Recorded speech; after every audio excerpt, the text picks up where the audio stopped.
Alors il y a plusieurs hypothèses sur l'accélération. La première partie, c'est que c'est la rentrée. C'est-à-dire que les gens, durant l'été, se sont moins fait dépister. D'ailleurs, on a eu des retours en nous disant on veut ne pas être confiné durant les congés, donc on ne veut pas être dépisté.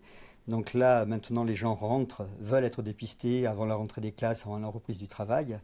Et puis on l'explique aussi parce qu'il y a eu un brassage de population durant les congés et ce qui a amené le virus à circuler. On a eu on va dire une diminution du respect des mesures barrières durant la période estivale, et ce qui a aussi contribué à la circulation du virus dans la région et bien sûr en Gironde. Quelle est la population visée, des anciens ou des jeunes? Alors actuellement, et ça on le voit aussi bien en Gironde, qui est le département le plus touché de la région, mais sur l'ensemble de la région, ce sont plutôt les 20-30 ans qui sont touchés. C'est-à-dire par exemple si on prend le département de la Gironde, on a un taux d'incidence qui est à 120 cas positifs pour 100 000 habitants.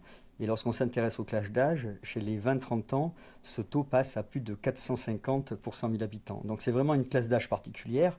Ce sont les personnes qui sont allées en vacances, les personnes qui ont fait la fête sans trop se protéger. Et donc, ce sont eux qui subissent un petit peu l'impact de cette circulation virale. Mais ce sont des personnes qui n'ont pas de facteur de risque. Donc, ce sont des personnes qui vont être soit asymptomatiques, mais en tout cas qui ne feront pas de forme grave. Et ce que l'on observe actuellement, c'est qu'on n'a pas de forme hospitalisée ou de forme en réanimation. On a une légère augmentation des hospitalisations, mais du fait que ce soit les jeunes les plus touchés, pardon, on n'a pas un impact hospitalier grave.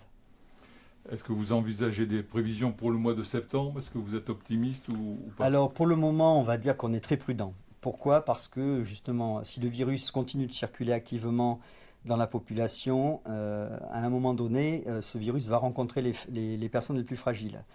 Donc nous, notre grosse crainte, c'est qu'à un moment donné, les personnes fragiles soient l'objet donc d'une exposition à ce virus et ça se traduise par des hospitalisations, de la réanimation, voire des décès. Donc dans les semaines qui viennent, si les comportements, si la circulation du virus n'est pas modifiée, on pourrait avoir un impact, on va dire dans les mois à venir, hein, et puis avec la saison hivernale, un impact sur le milieu hospitalier.